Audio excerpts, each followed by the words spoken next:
Hey there, Bracy here. All right, so I'm trying to do something a little like Demo Friday, where it just kind of shows what I'm working on in the process of working on it.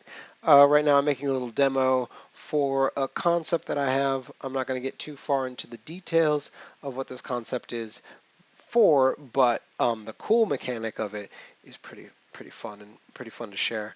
So I'm currently working on. Can't really see much of what's going on here. Let's find where we're at. There we go. So I have this very interesting. Well, I mean, I think it's interesting. Who knows what you think? But anyway, this is kind of an experience. I'm demoing how you can create a space that allows you to comfortably walk between multiple locations and not have to load stuff. This is a spin on the QPVR Q-porting mechanic, but yeah, as you can see, that's one space through that way, and this is another space through this way. And you can see that I have this scene on, so you can see some outlines of the elements in the distance. So if you look through here, you might be able to see a little tree over there, and you can see the outline of these trees over here, up in this region. So I'm currently, what I want to work on real quick is this gateway. I realize that I want to make it a little thinner, and to do that, so I utilize Pro Builder, which it's now part of Unity, which sucks for all those people like me who bought it when it wasn't part of Unity, and then all of a sudden, it's part of Unity. But that's how it goes sometimes. Can't really complain too much. So I decided I want to make the overall gateway that you have to walk through feel a little thinner, because the thinner it is, the more you're going to feel like, oh, I should maneuver around this thing. And that's really what I want to happen here. I want people to maneuver around this object. So I'm trying to select the edges that will allow me to move this thing. And that should be, let's see if that, oh, missed something crucial up there. Let's see if we select a face. It's not going to move at all, but let's start with that for now. We'll come around to this side to see what kind of distance we get. I think I want to go about just a little beyond half that. Okay.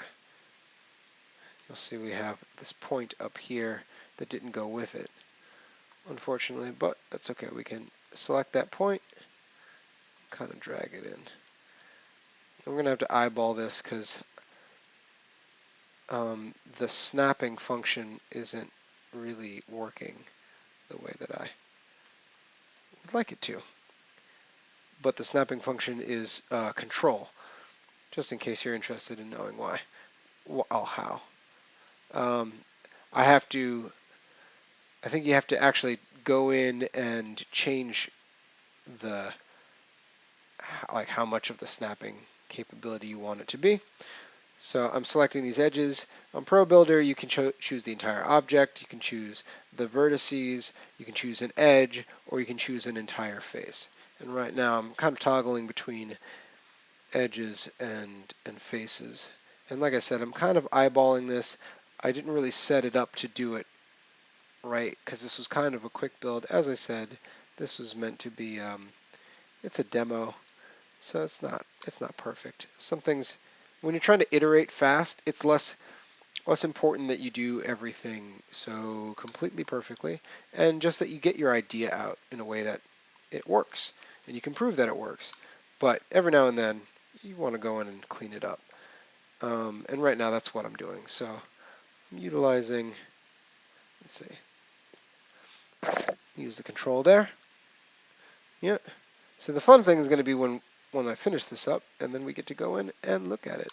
That's the part that I feel like a lot of developers don't do enough from what I've seen, which is like constantly going in and seeing what they've built. And and truth be told, I fall prey to the same issue sometimes where I'm not going in enough and checking what I have to, what I should have, because I'm so confident that what I'm working on is going to come out the way that I think it is. It never happens. It never happens that what I'm working on perfectly works the way it's in my head. If it's happened maybe once, and it's not enough to warrant like to keep doing it. All right, so good. I shrunk the sides of this guy. The reason I did that was just so this is a little bit more manageable. It doesn't take up so much floor space as it is. So let's go in and check this out so you can see what this is all about, what we're just working on. All right, I'm gonna run it. Should go full screen here, and you'll be able to see. All right, I'm gonna fit this headset over my microphone, set up my headset, my other headset that I have on. Okay, so as you can see, this is kind of a general testbed world. This phone-like pillar over here you can ignore, as well as that one. And here is the side of that port, that gateway. So as you can see all. It's very TARDIS-y, right? Like you can see all the way around. In fact, it could very easily create a TARDIS experience through this. And here we're just going to walk through, and you'll notice that on the same thing. You can look all around. In fact, it's a little hard because I don't have enough space. Stepping on my own wires. I can come around to this side, and right now it looks like it's completely open, but if we walk through here, we can also very quickly see, oh, on the other side of this is the space. Right? So this is actually allows me to do multiple stack worlds. It's not even just swapping between two. I can lay any worlds as I want to, and you can go all the way around this guy, but it's only a matter of walking through, and it's a gateway. Can you lower this? What I want to do is make this entire thing as possible by watch when you're entering another space. But the cool thing is the way that I constructed this, it's made to be multiplayer, so you can have space like it's not over here, and then multiple interactive items and things like that. That guy bopping over there, and you can also make avatars be attached to whatever world, but you can also make them seeable throughout all the worlds. You know, there's so many different ways that you can go about it, and that's why I really like this. So that's generally what we worked on before. The reason I wanted to shrink this is because it was just like it was so much bigger than it needed to be. And you can even see if you look at the width of this wall compared to this one, it's not perfect. You know, there's much to be done, but that's also why I utilize Pro Builder to iterate ideas, not just build a professional thing. It's great to get the feeling for what it is that we're working on.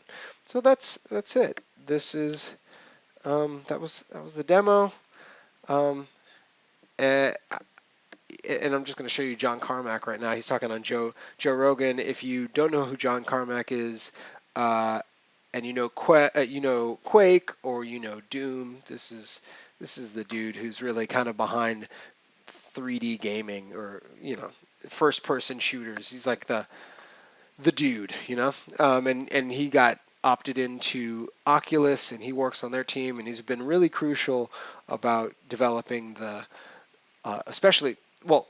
developing kind of the Oculus platform as it matured, and he's really key in and getting this headset out, which is the Oculus Quest, which I haven't gotten to in my breakdown of headsets and stuff like that. But I'm trying to figure out what's the best, how I want to continue talking about virtual reality, what I'm working on, and what's going on in the state of the world. But for now, I'm gonna call it.